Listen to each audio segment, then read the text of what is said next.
All right, ladies and gentlemen, we are here with just a phenomenal Jedi Council, a phenomenal crew of guests here. We've got an entire panel. We got four amazing people that are going to be joining us to talk about the world of Star Wars comics. And so we've got Katie Cook, who you know from such books as Creatures Big and Small, ABC 3PO, Search Your Feelings, and so many more, adding so much life to the Star Wars world with the amazing visuals that just bring us so much joy. We have Greg Pak, who is currently on Darth Vader, has also done the Age of Rebellion comics, so really injecting that original trilogy flavor. Michael Moreci on Star Wars Adventures, which has now transitioned into the world of the sequels and that Last Jedi Rise of Skywalker era. And then also Charles Soule, who has done Lando, he's done Vader, Obi, and Anakin. And he is currently on the Star Wars book as well as gearing up for High Republic. So how's everybody doing? Good. Yeah. Everyone all right? Everyone. I know in the chat, we were just talking about how it's 2020. So we're all like, I'm existing. It is what it is. Yeah. I'm still here. Hanging in there is what I always say. Hanging in there. Yeah. Hanging in there. So I'm curious, like I was saying before, this crew right here, we've got so many different Star Wars backgrounds, so many different Star Wars stories coming out of your minds. Is this a Jedi Council or is this like a scoundrel crew? Just looking around at the people that are with us. I would say it's more like one of the back tables at the cantina. These are just the muff tacks and the hammerheads of the Star Wars galaxy, but they let you guys create it. So really, this is the most flavorful Star Wars story, I think, that we're experiencing right here.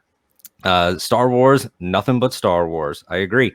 So I want to start by asking sort of just about the tone of this year, of everything going on, how weird it's been. Many of your projects were thrown around in terms of scheduling and release and timeline and all that stuff. But how do you sort of stay creative? How do you stay invested? Do you find yourself diving more into the work because of being home, or do you sort of have to find that balance of separation too? Well, I think most of us, we're all freelancers, right? So probably most of us work at home to begin with. So in some weird ways, that transition on the work front less stressful. Was probably less stressful for some of us than it was for so many people. Just because I'm in my undisclosed location the same way I always am with my fish. But I mean, yes, the whole world is in chaos all the time, and it's a stressful time to be doing any kind of work. I don't know. I was thinking about this a while ago. It's any any page anybody writes these days is a miracle, and I mean, I'm not even kidding. It really is, and I mean, any productive work anybody does is a miracle. And I'm full of admiration for anybody who manages it. I to your specific question, I think that having stuff to do, in terms of having deadlines has been helpful to me. Like having work, having stories to tell. I think I've been fortunate in that the. I've been fortunate with Star Wars with this Vader book in a number of ways, because I'm just we're really grateful that it had it was not put on pause. Folks have been incredibly supportive. The first issue had just come out before the lockdown happened, but the book has been really excited for it, and that's incredibly gratifying. Hugely grateful for. And I'll be honest. I'm grateful to be working on a sci-fi story that is not set in real life. I mean, or not set in our world. I don't know. I haven't had to deal with the challenge of writing a current story that takes place in outside our window. You know what I mean? Mm-hmm. I haven't had to grapple with this whole question of incorporating. Directly incorporating current event story. I don't think I'm ready for that. That Right. I feel like it feels like stuff is unfolding, and I wouldn't. Like that's a big responsibility to take on to tell that kind of story. Not that it shouldn't be done, and not that people aren't doing that brilliantly, but it has been nice to have a story that, while always relevant, because questions of of morality and of definition and responsibility of other and struggling with darkness within, in the case of Vader, those are always relevant. So that's it. And who better to guide us through these times than Darth Vader? Yeah, exactly. Right. He wears a mask. He is incredibly responsible. Greg, I just wanted to jump in here real quick as a for a technical reason. If you wouldn't mind logging out, logging back in, there's just a little bit of a strange echoey thing happening with your mic, and I hate to derail the conversation. Just maybe log out and then just jiggle your connection and log back in. No problem. Cool. Sorry, as you were. Yeah, no worries. And so for Michael and Katie, I'm curious. Building off of sort of what Greg said, is there a quality you think about, particularly your Star Wars work? And I know with adventures and with the books that you've worked on, Katie, there's also that emphasis on all ages. Mm-hmm. Is there something about Star Wars that you think is especially poignant for these times? Whereas, George in the 70s, it was the rebellion, the distrust, and the wanting to break free of the man and all that. Whereas now, do you think that there's like a certain comfort for the stuff that you guys are doing in 2020? It is. There's a level of escapism in Star Wars that we need during these times. This is actually the point in time that I basically forced it upon my 9-year-old, because I was like, all right, you're stuck at home. I'm stuck at home. We're going to watch all this now. Yeah. And thankfully, she's really loving it. And I mean, it's even a point of escapism for me working on the books. I think basically since the lockdown started in March, I illustrated the Star Wars Galactic Storybook. I wrote and draw Star Wars Monsters, Ooze, and Slime, which is a book that is about like all the grossest facts of the Star Wars universe.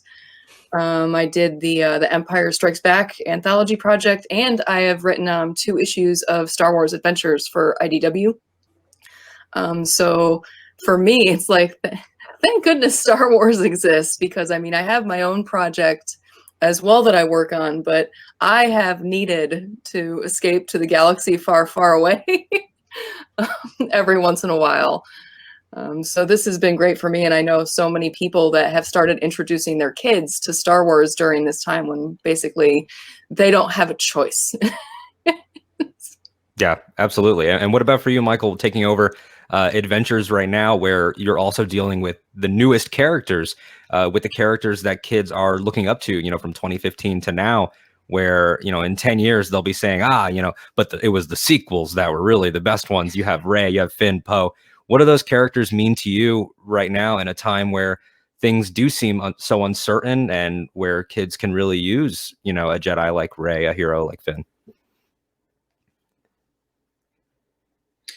Yeah, that's a great question. I think obviously a lot of things have changed in the last however many months, in so many ways, creatively, professionally, things have changed. But I think one of the things that has remained true, at least for me, I forget exactly when I first started writing Star Wars stories. It's at least a year prior to, I think it was like late 2018 or something like that. But the one thing that stayed the same for me is the importance of writing, doing my best by Star Wars. Like every Star Wars story that I want to tell, I want it to be true to what Star Wars is.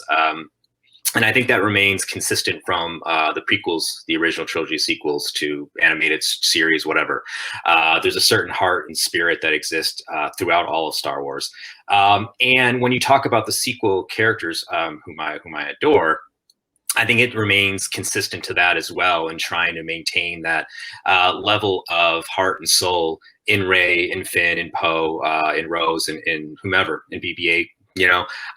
And as I'm looking at those characters, I see them a lot through. I'm a dad. I have 2 kids, and I see them a lot through my kids' eyes. And being able to explore those relationships as the way that they understand that has been beneficial to me to understand how they see it. I mean, they're both huge Rey fans, which is lovely, and also getting this sense of the importance that she has specifically to them.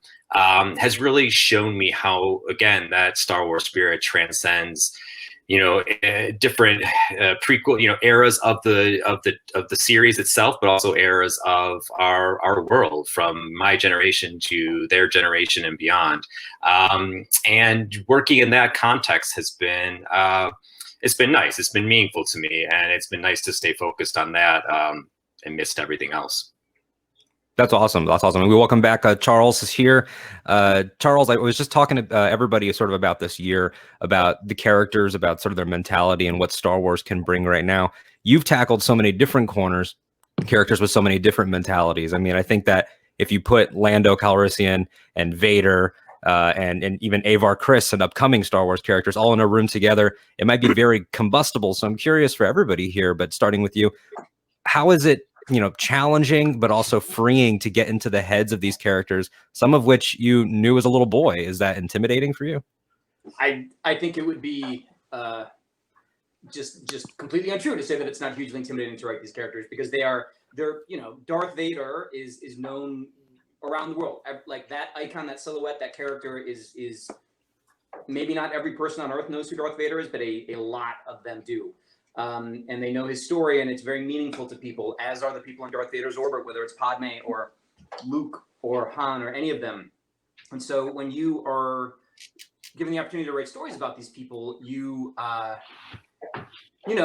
people don't see Star Wars as a bunch of stories. I mean, some do, but many, many people see it as actual history and actual mythology. And so when you are being asked to write a new chapter in any of it, I think that there's a responsibility to try to, at least when I'm trying to make sure that whatever I'm adding to the universe is in theory and hypothetically is as good as what the things that got me into it in the first place. And while that's kind of an impossible target to hit, it's like a Death Star exhaust port. You have to aim for something, because otherwise it's sort of like, why? Like, I don't want to half-ass something that I love this much and that other people around the world love this much. Like, that should be my target, even if it's sort of impossible to hit. That's what I like to try to do. And it's kind of, speaking of like Light of the Jedi, which is a High Republic book that's coming out in January, Star Wars book I'm writing now, other Star Wars things I'm doing. The Star Wars book that Greg's doing Darth Vader, I'm doing Star Wars with, are both set right after Empire Strikes Back, which is a time when a lot of characters are going through very, very dark times in their lives, and they're trying to deal with it, trying to find the path forward, trying to figure out what they're going to do next. And Light of the Jedi begins in a time where things are really good, and people start to kind of see a change in that. Not cracks in the facade. It's more just sort of an external thing happening, but people have to reevaluate the way their lives are. And I think that's all really resonant. Like the best Star Wars, it has these themes that keep coming around and around, generation after generation. Like, my daughter likes Star Wars, my dad likes Star Wars, I like Star Wars. The themes resonate because they're true no matter your age and no matter when you're coming to them, because there's always darkness and there's always light. And what about for, Katie, Michael, and Greg? Is there an intimidation?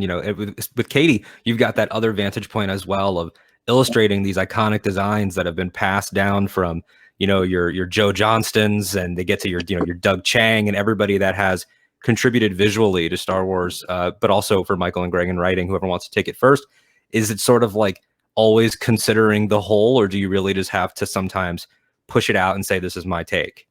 For me, I'm extremely lucky that I have been doing stuff for Star Wars for basically over 10 years at this point. Like, since before the Disney purchase, I worked on the webcomics that went along with the Clone Wars cartoon and did a bunch of stuff for Scholastic. And then they brought me back on after the Disney purchase. Really because, and the story was, they had someone in-house and they had given them a bunch of my old artwork, and they said, "Hi, can you copy Katie's style?" And her sense of humor that she puts into the Star Wars universe. And apparently they just didn't get it right. So I got hired back on to do some contract stuff. And so when I get to do something for Star Wars, they're expecting something that's Katie Cook's little corner of the galaxy, whether it be the cuteness of one of the Star Wars kids books, the comics that I've written. They are expecting them to be fun and zany and a little weird. And especially the one that I just turned in, which is the grossest facts of the Star Wars world. I can't wait. Asked me to just go nuts. and make stuff up. I mean, I have an illustration in there of a Jawa flashing Luke. One of the questions that they wrote was like, what do Jawas wear under their robes? And so I just wrote, you don't want to know. It's fantastic. So I'm very lucky that, you know, Disney and Lucasfilm trust me to do what I want with these characters. And thus far, only one thing I've ever sent in was like, no. Absolutely not. You can't do this. And I'm not going to say what it is, because one day I'm going to make it work. And now it sits in your desk with a glow. You look at it every day. Like, this will happen. Story group at least once every 4 months. It's fantastic. And then what about you, Michael, with sort of the not the pressure, but just the interesting perspective that your stories are sort of, along with Last Jedi, Rise of Skywalker, the furthest down the timeline, where it's not like building based on what comes after and before, but you're sort of making a lot of new material. You're touching on uncharted territory. What is that like for you? Yeah, it's pretty exciting. You know, I've worked mainly in 2 eras: the prequel era with the Clone Wars series that I did that just finished up, and now the sequel era, which is the relaunch of the Star Wars Adventures line, even prior to that. And I think all of it is intimidating, and all of it's kind of I don't want to say nerve-wracking, but it is intimidating for sure. And the reason it's intimidating, at least to me, is because I'm someone who loves Star Wars so much. I love it. I've loved it since I was 4 years old, you know, and knowing that love and knowing how important and how vital it is to me. And Charles is right. This is kind of the mythology of our time. You know, a lot of people can argue, and I think it's a good argument. And knowing how important it is, how vital the story it is to people, the intimidation factor comes from me just wanting to get it right. You know, wanting to get those things in my stories that feel like Star Wars. You know, I want, while Star Wars Adventures, I've always written for kids. You know, one can make a compelling case that Star Wars is for kids in many ways. But these are, you know, strictly targeted for children. There is still a need to make this feel like a Star Wars story, the Star Wars that they know, watching, you know, Rey and, you know, Luke, or, you know, Captain Rex or whoever, you know. And specifically to your point about the new trilogy, it's pretty exciting. It's very exciting, as a matter of fact, to like be able to contribute to this burgeoning mythology. You know, while those 3 movies are done, we've reached the conclusion in that sense. I still think there's a lot of stories to be told with this cast, Rey or Rose or, you know, whomever, Poe. And I think that like we'll see that live on still in novels and comics. Maybe it'll go beyond where episode 9 ends. I hope so. But I think there's still so many stories to tell. And that's the wonderful thing that we've all discovered as Star Wars has existed for so long, is that there are stories, foundational stories that exist in the film, but then there are so many other stories and so many other characters and places and things to explore beyond that. And with the sequel trilogy, we've only just scratched the surface. Absolutely. I completely agree. And I want to jump to Charles and Greg real quick, just because of their mutual work on the character of Vader in 2 different eras. And it's interesting. You know, I'm about to reveal how much of a baby I am. I was 6 years old watching Attack of the Clones in the theater. And so that era, that era sort of built me in a lot of ways and was so formative to who I am. So it's amazing when you see, you know, what Charles and Greg, what you guys have done with Vader, which is the iconography that's existed since the 70s, but you're throwing in the flavor of, you know, the prequel trilogy with Sabe. You're throwing in the flavor of Star Wars Rebels in your books with, you know, the Temple Guard saber and things like that we've also seen in Clone Wars. So what is it like to unify the eras in a way that's sort of unique to comics? I would say comics have that advantage where, you know, someone like a J.J. Abrams, Rian Johnson, they could throw in references, but they can't like, let's segue and bring this character back. You can't just do that in 2 hours, where you have that freedom to say, no, we can validate it all and really tie it together. So whoever wants to jump in. I mean, Well, first of all, I apologize for jumping in and out. My internet hopefully is fixed, and I'll be able to sort of stick with it from now on. But It's just your dark energy, Charles. That's all it is. Yes, so my Sith energy coming through, disrupting the feed. So, one that is nice about Darth Vader is that he really does tie through, from the prequels all the way through to the sequel trilogy. His presence is very much felt. He influences other people's actions. He takes a lot of actions himself, and so he touches almost every major character in all of those trilogies in one way or another. And so I think he's a very rich and dense character, which is why, Greg's series, which is set right after Empire Strikes Back, my series, which was set right after Episode 3, and then Kieran Gillen's series, which kicked off the Darth Vader books at Marvel, was set between A New Hope and Empire. And all of those points in Vader's timeline were able to tease out these really fascinating stories, because he is a character that, while you think of him as kind of this monolithic, dark force of evil who was always sort of the same, just murders people, like Jason, he's not like that at all. And I think part of the testament to that is the way the prequels developed him, but also, the fact that he has a real, like, where he starts is not where he ends, which is a really neat thing. And in terms of the question you actually asked about how we're using kind of the tapestry of Star Wars to make all of the stories richer, I think Star Wars is a huge toolkit, and one of the things that's great about it is that there are characters like Mace Windu is somebody from the prequels who is extremely impactful, and his presence is felt, again, in some ways all the way to the sequel trilogy. Like, you can see the things that he did, how maybe they impacted Luke in a way. And so using a reference to him, or any prequel character, or any sequel character, whatever, like, there are characters from every era of Star Wars that are impactful to people. And each one of them is a storytelling tool that we can sort of draw and use and put into the stories whenever we want, to kind of use our writing skills and art skills to kind of get the most impact possible. And it's really nice to have the roster the bench be that deep in terms of the characters we can use.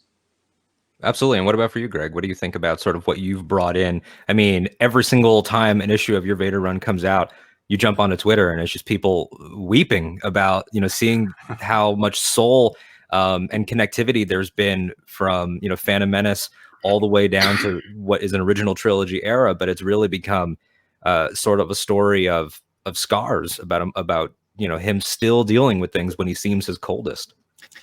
We've been incredibly lucky with this book that Lucasfilm they opened up doors. They let us dig. I mean, I work best when I have big fun genres to play with, but a real emotional story as well. Like that's what I do. So if I've got an emotional story that I really dig into, that's when I'm happiest, and that's when I do my best work. They said yes, go express.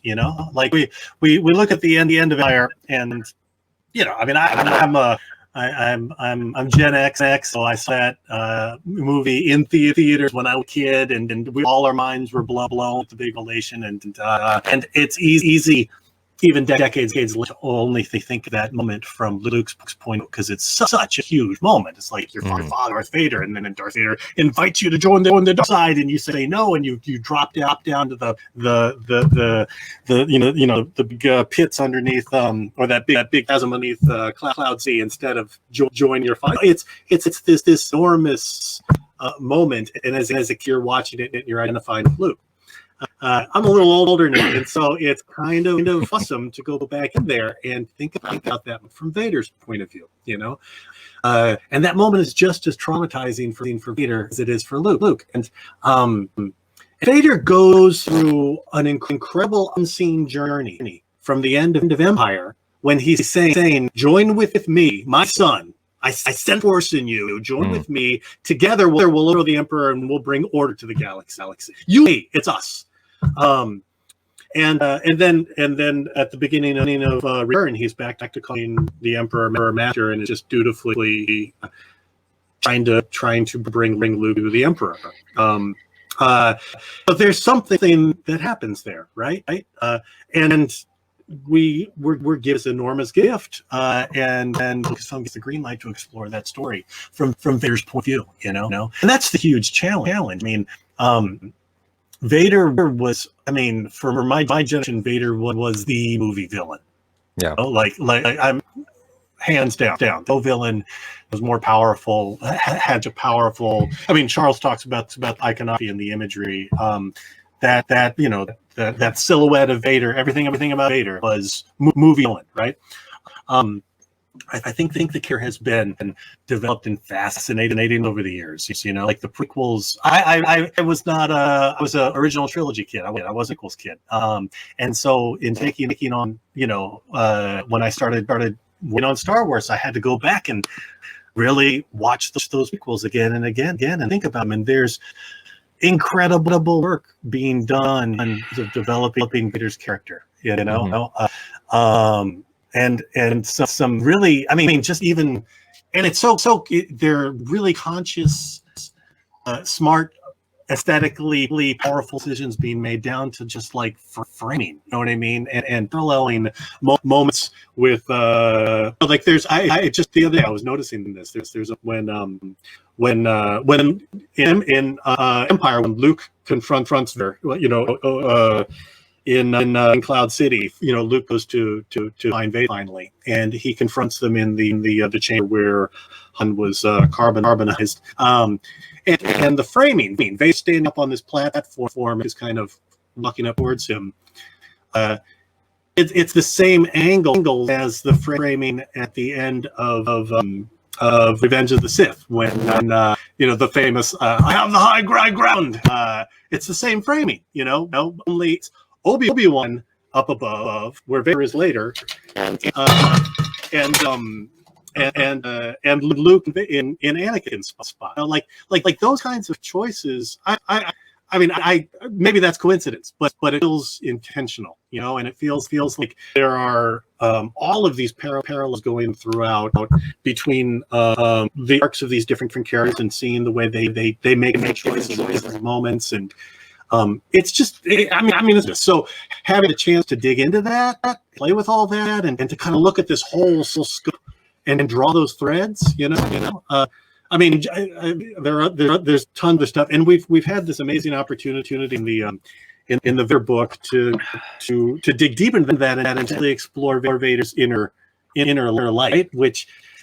I mean, it was something I was really kind of concerned about, like how do you I mean, in comics all the time you have little caption boxes, you know, with characters' inner voices, and you can't have Vader saying, you know, well, that weird, you know what I mean? Like you have to find a special way to do that, and I mean, what I pitched was, you can see. Hey, Greg, I just want to say, like, your audio is like, it's like, like, oh shoot, really, like, this whole time it's been like, you know, Vader, which is fine. I just want you to know that's how it's coming across on the stream. That is unfortunate. Well, let me pause for 1 second and just so I can switch to a different mic.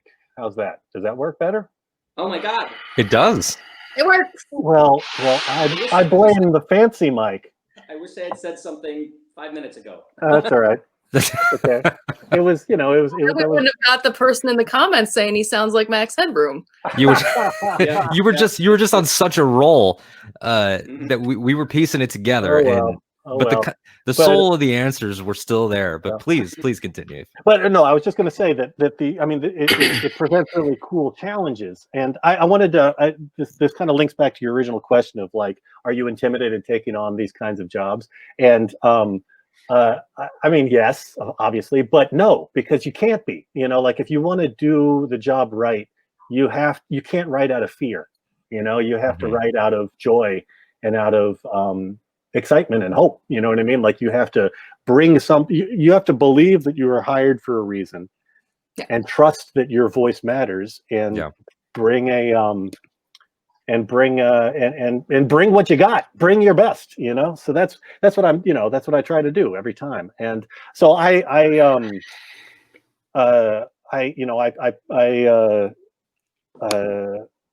mean, I think that a word, though, that I would throw in there is respect. Like, you have to have respect for the source material, you know, and and I think that's one of the things that I've been happy about I mean, I love this Vader book. I love working with Rafienko and Niraj Menon, the artist and the colorist, and Joe Caramagna, who's the letterer, and editors Mark Panici and Tom Groneman. Like, it's an amazing team, and everybody is just bringing everything they can to make this book sing. But the oh shoot, I just lost what I was saying.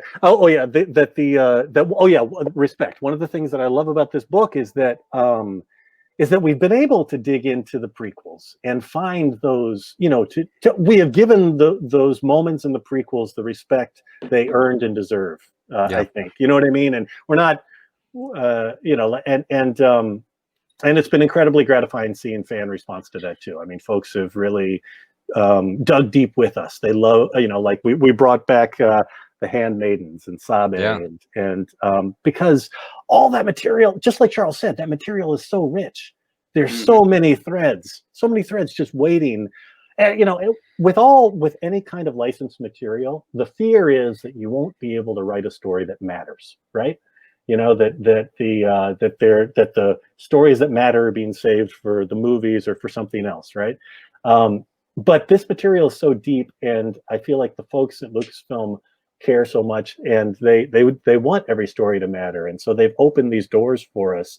I mean, I had no idea we'd be able to explore this stuff. It hasn't been explored in the movies. It hasn't been explored in bigger media. We're doing it right here. It's incredibly gratifying.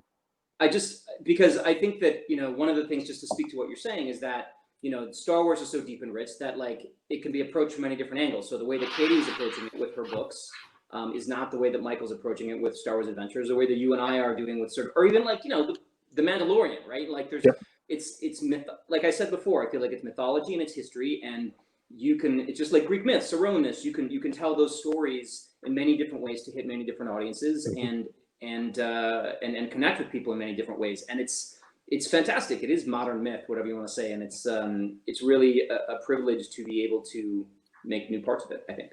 Absolutely. I mean, one moment just for you, Charles, that in your Vader run, repurposing the "Are You an Angel?" I mean, that moment haunts me. Like it legitimately, now watching Phantom Menace, it changes because the tapestry affects things forward, backwards, in the narrative level, on the meta level. How you watch something like Mandalorian, and I mean, right over here, you got, the Darksaber. We're ready for this week. We're ready. People love that stuff of the respect that Greg's speaking to. So I want to start with Katie and sort of go around the room here, the digital room, and talk about sort of the George of it all, and in terms of that respect, and how he's telling the World War II story, the samurai story, the Western story, all that stuff. When you're drawing or writing, or just breaking a story in a room, are you thinking in terms of, okay, the Western trope that I want to put in here? Are you trying to think back to the elements, the actual recipe? Or this is a weird question for me, because I think I get hired for a complete lack of respect. Like I did a backstory that the only reason that Dengar looks the way he does is he went into a room full of bounty hunters that all had cooler costumes than him. So he went into a bathroom and put toilet paper over his head to try and make himself look cooler. Oh man! And that's canon, my friends. And that's canon. Or like the Star Wars gross book, I had to like write a page and illustrate about how Jabba the Hutt takes a bath. Any number of words could have come after "takes right there. So, And so I have like an elaborate pulley system of just Salacious Crumb, like lowering him into a bathtub that looks exactly like his throne.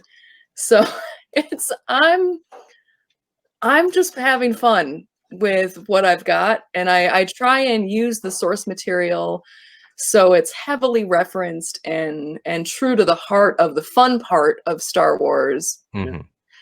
But for me, nothing is off limits. Like, I will draw Ponda Boba cradling his arm like a little baby, going like, well, it's not the worst thing that happened today.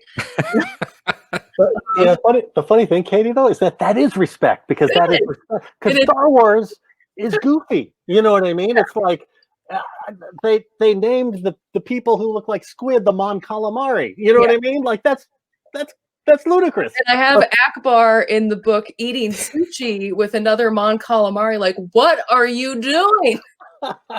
It's fantastic. The thing is, guys, the real truth of that is that Star Wars happened a long, long time ago. So in fact, squid and calamari and all that are named after that species. That's also canon. There you go. No prize. That's also canon. There you go. It's got like such an inherent cheese that I love that you touched on, Katie and Greg, that I talk about it all the time. Like this man, George Lucas, that we all, we're talking about his baby here.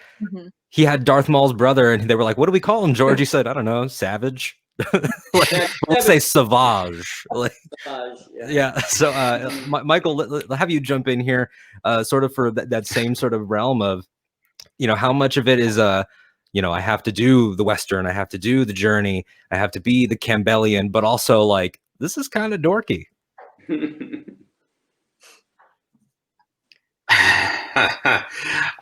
Yeah, I mean, well, when you're up against the Vajjo press, I mean, it's hard to, where do you go, but no, there is like, you can pick and choose like so many different, things in the cocktail of what Star Wars is.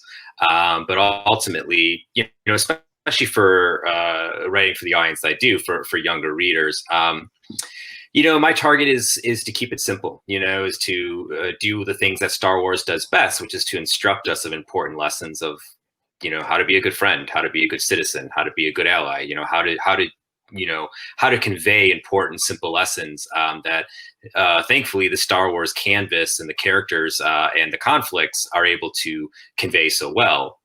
And I figure if I'm able to do that and put it into the context of what Star Wars is, then I'm kind of doing what I'm supposed to be doing and making it fun. You can get kind of lost in that minutia of like, like you said, there is like the samurai, there is the World War II, there is, et cetera, et cetera. There are all these things going on. But like, ultimately, like I said, especially for my audience, I think for any audience, really, it's just about keeping it simple and telling a really good, effective story that feels like Star Wars. Absolutely. So for everybody here, I'm curious, that we've started dissected these themes and your perspectives, your mentalities. We've dissected the fact that Katie Cook has something that gets struck down once every 4 months, but we'll see it eventually. I'm curious, what is the thing that you haven't tackled yet? And of course, I'm not privy to to emails that things might be in the works, but is there a character? I mean, Charles writes 1,000 things a day. It feels like the greatest time management expert of our time. Every single time that there's a new Star Wars announcement, I know us fans get really excited. Like, yes, this is finally getting its due, or yes, this time period is finally happening. Is there somebody that you want to get a hold of? I mean, Charles mentioned Mandalorian, and there's things like that where we know that that's going to inch its way into publishing, or is it maybe something else from the High Republic or anything like that you're like, ooh, I would love to do that. Like Katie can grab the High Republic characters and disrespect them too, which would be amazing. Let's finally make it canon that Baby Yoda goes to McDonald's and gets chicken nuggets. Yes. That's a tough one, because I tend not to want to answer these questions because you don't want to jinx your opportunities. I will say that one of the biggest characters that I have wanted to get a hold of it's gonna happen, and I'll say no more. Ooh, you heard it here. Elon Sleaze Bogano coming to the Darth Vader series. It's happening. It's gonna be boring. He changed his life. Remember? Yeah. I'd love to do something silly with Darth Vader that's like his coping mechanism for how terrible his life is that like when the maw of his giant like cage opens, there's like 4 cat trees in it, and he's adopted like 30 Loth cats. He's just sitting there in a pink bathrobe. He's doing the Marlon Brando thing from The Godfather. Like, Yes. Just a little blonde cat toy. And it was like, this is how I'm dealing with things right now. That's fantastic. What about you, Charles and Michael? Michael, you want to go first? Sure. Thank you. Yeah, you know, similar to Greg, there's something that I just pitched that I was pretty shocked that they said yes to. That's a series that is starting next year. But I was very surprised, especially the manner in which I pitched it. It's pretty absurd, but it's gonna be fun. But yeah, I mean, other than that, you know, my big pipe dream, which is not going to happen, but nonetheless, I would love to, in some fashion, and I've spoke about this publicly a lot, but I'd love to continue Solo. And the reason being is because it's such a movie that tragically didn't perform as well as it should have. It's such a great movie. It's such a movie that, you know, I think for me, and I think for a lot of people would agree, maybe that like the peak of Star Wars, everyone's favorite, you know, everyone's, you know, Empire is the question you'll probably get most often. I would safely assume. And the reason to me is that it combined these great elements. It was funny and had such great adventure, and it was romantic, and it was just this sweeping epic. And I feel like Solo is the closest thing to Empire that's been, you know, especially at least in film. And it left a wonderful door open to continue that story. And I would love to see the possibilities of where it can go. Maybe we will. I mean, who knows? I don't know that I would be the one to do it, but maybe we will, and I would be so satisfied to see where that goes, from judging by where it ended. Absolutely, and lastly, with Charles on this question. Well, I'm in an interesting place because I've been very, very, very fortunate in my Star Wars work that I've been able to write everybody that I've wanted to write, I've pretty much gotten to write at this point, and not just like small moments, like big stories with them. Whether it's Palpatine was my original sort of absolutely wanted to, and now I'm getting to do a ton with Luke, and you know, even Han's popping up, sort of like it's you know, I've been really, really lucky that I've touched on pretty much everybody at one time or another.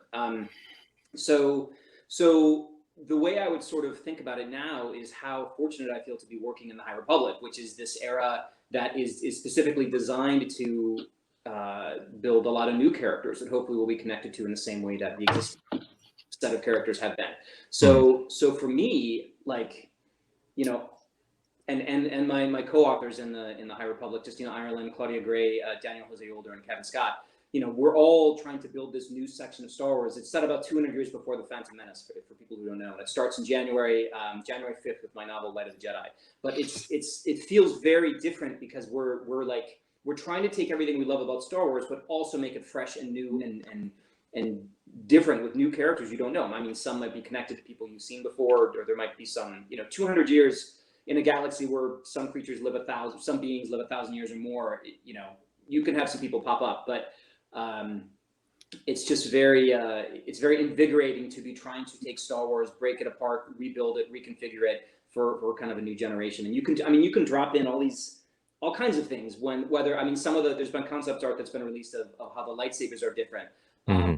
You know, they're still lightsabers, but they have, you know, they look almost more Arthurian or like knights. They have cross guards, you know, we know Kylo Ren had that, but they, you know, the Jedi have cross guard sabers, among other things. There's many, many things that we're doing to try and make this era feel distinct. And you can do things within it that are within the era that are just, you know, they're new in a way that it's difficult to pull off if you're writing a story set in the original trilogy. I mean, you know, we're not going to do like, you know, Robot Wars or anything like that, but it's still a way for us to do some really interesting new things. So for me, in terms of the things I want to get my hands on, it's very much the High Republic stuff right now, even though I already kind of do have my hands on it. Right, and there's a question here from Tevya Smolka here that says, speaking of Star Wars, reminds me, are you going to be covering the Old Republic? The High is obviously 200 years before Phantom Menace, like you said. Is there a sense in the High Republic that you can tease that there has been, you know, even more history behind that? Star Wars always has that sort of in medias res thing. So are these Arthurian Jedi going to say, well, back then when he was even older? I think that Star Wars is always kind of an endless timeline. There's always more that's going to happen in the far future, and there's always more that happened in the far past. So the High Republic is very much a distinct time. It has its own identity. It is Camelot in both the sort of Arthurian sense, but also the kind of like, you know, 1960s America, time of possibility in many ways. It was a very complicated time in America, but you know, and so so that is that era, and it means something specific within the Star Wars overarching timeline. But certainly there was a lot of Star Wars before that, and certainly there's a lot of Star Wars after that. We have another question here, just for the group and everybody. In terms of creating villains, what ask? Is it more fun to write villains because you can get away with more stuff, especially in the realm of comics, versus than in films? I mean, we have the Jabba Bath story already, so that's a villain story that I love. But everybody here has gotten to explore the villains in some way. So whoever wants to jump in and take that first. Just a quick one is that the hero always has to be the hero, but the villain can be a lot of other things. He can have a little bit more depth. He can have his layers of the onion. So usually villains are always a little bit more fun to write. Yeah, it's funny. The question comes up a lot. I mean, I think that for dramatic purposes, it's often very fun to have characters who behave badly, whether they're villains or not. So, like characters like, I mean, one of the reasons The Mandalorian is so fun is because you've got this kind of like, this character who's a bounty hunter and who's kind of rough and tumble, and you don't quite know what he's going to do. Of course, fairly quickly you realize he's got a heart of gold, et cetera, et cetera. But that whole, I mean, we like watching characters misbehave. And then, learning from it or what, over time, sometimes not. But as somebody's writing Vader, it's incredibly fun. Just like when you're writing the Hulk, when the Hulk or Vader cuts loose, very often characters like this, even if they are in ostensibly the villain role, when they cut loose, they are often cutting loose against people who kind of deserve it. And so that's there's an interesting sort of wish fulfillment about that, which is fun as both a writer and I think as a reader. At the same time, I mean, I'm a sucker for lawful good characters as well. Like I loved writing Luke, and I loved writing Superman when I was writing Superman. There's something about characters who are really doing their best to do the right thing at every given moment in time. I mean, struggling with that, and I think that's those kind of stories can be incredibly compelling and a lot of fun as well. So, but Vader has been ridiculously fun to write. I mean, it's interesting though because Vader is not. I mean, writing Vader is not like writing Palpatine. You know what I mean? Like Vader. I mean, Vader is the classic example people might point to when you say that every villain, like the more complex a villain gets, the more interesting they become. Vader is the protagonist of the Star Wars saga. I mean, that you were talking about like Lucas's influence or legacy. I mean, I think at some point Lucas talked about those first 6 movies being the tragedy of Darth Vader. Like that's the tragedy of Anakin Skywalker. Like that's the through line. So Vader's not just a typical villain. I mean, so you kind of get your cake and eat it too, right? Because you can have, bad misbehaving Vader as well as soul searching Vader. You know what I mean? Or Vader losing his soul and trying, and possibly regaining it or not, at different points. Like there's a lot of stuff to play with there. That's awesome. There was a question here from Ed. I want to throw it to Michael and Charles about sort of bringing attention to these books. How can we cross promote your books to the eyes viewing the films and streaming with Mandalorian and Clone Wars, things like that? A lot of the times it's a Star Wars fan thing to say, oh, but there's these amazing things happening in comics. There's amazing things happening for young readers. There's amazing things happening in novels. How do you think that we can have sort of those conversations to say like, hey, if you love the Force lore, check out Light of the Jedi. Hey, if you love the sequel characters, check out Adventures. Like, what do you think those conversations are like to sort of championing print? You want to go, Michael? Charles, why don't you? Okay. You go ahead. I'm formulating. Sure. There's a real valuable role in the sort of the fan evangelist for the sort of the deeper parts of Star Wars canon. And honestly, publishing isn't really like, it's not that deep. I mean, there are weirder corners of Star Wars that are harder to find than the books and comics. And I think that what the books and comics do really well is they take the characters that you love that have cool bits, but they don't get to be explored. And so whether it is Mace Windu, who I mentioned earlier, whether it's I mean, Poe Dameron, right? Poe Dameron's in the movies, and he's a big part of those movies, but he also has I forget how many he did, like a 33 or 36 issue Marvel series I think it was 33. That really digs into his time as the leader of Black Squadron and working in the New Republic and trying to deal with, you know, the First Order and all that stuff. And so you get this kind of like additional movie. Like if you like the experience of the movies, the comics, the books, the games, all these things can kind of expand it out. So I see somebody here just Baraxian just said in the chat, the comics are so important, they're the connective tissue of the Star Wars saga. I think that's true. Because as you mentioned earlier, comics can draw from all these different eras and stitch everything together to really make it feel like it is not a movie and then another movie and then another movie and then maybe a TV show. It's this endless tapestry of storytelling that is all pretty damn rich.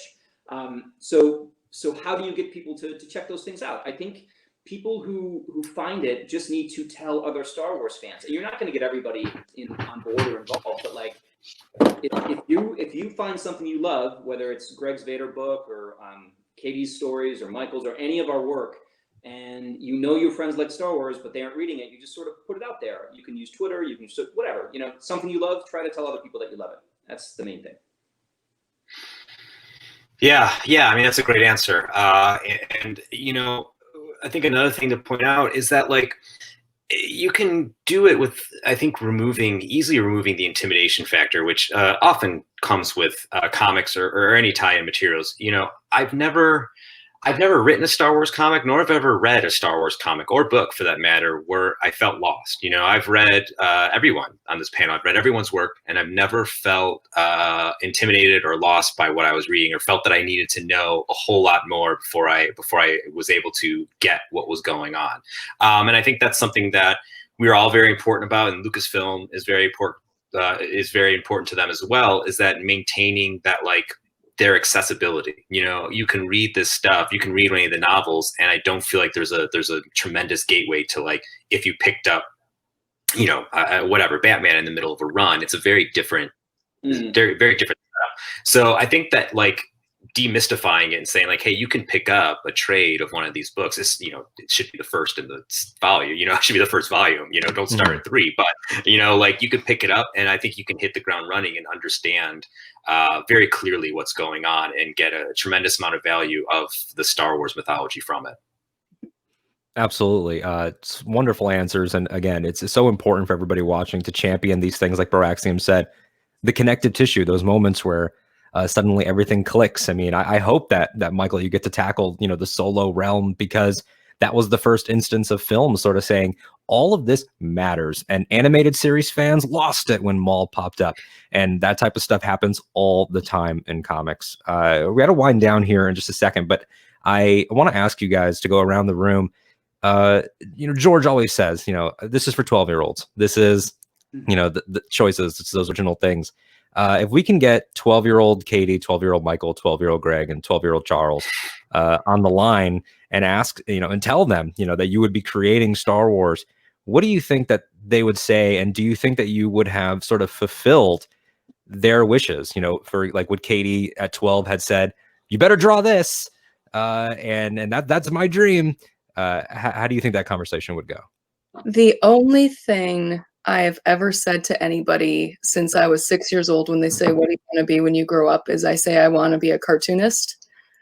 So the fact that not only do I have my own properties, I've gotten to work on Star Wars, I've gotten to work in Marvel, I've gotten to work at DC, I've gotten to work at Disney, I've gotten to work at the Jim Henson Company, and a whole slew of other companies.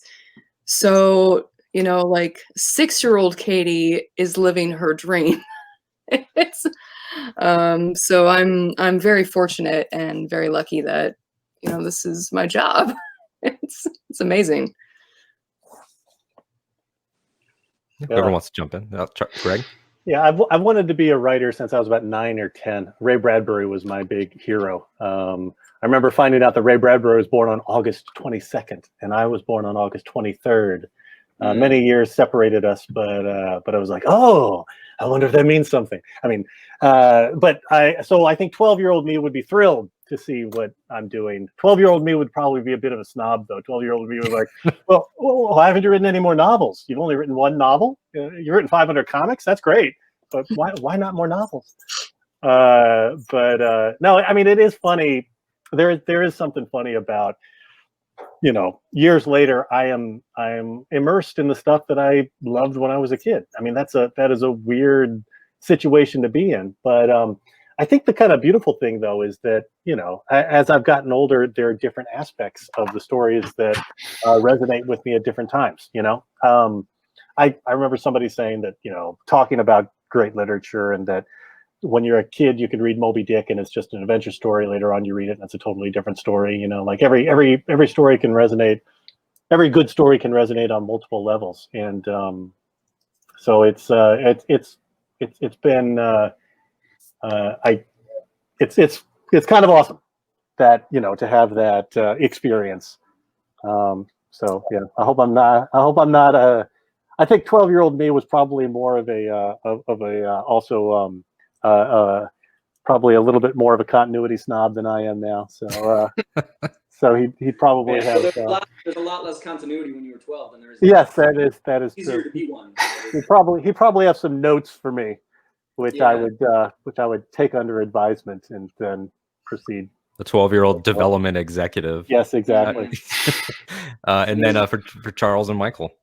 I think for me, really, like, there's nothing that would have made, like, literally almost nothing that would have made 12-year-old me happier than to know that I was going to be writing stories for Luke Skywalker, that I was going to be writing stories about Darth Vader, that I was going to be involved in storytelling for episodes 7, 8, and 9.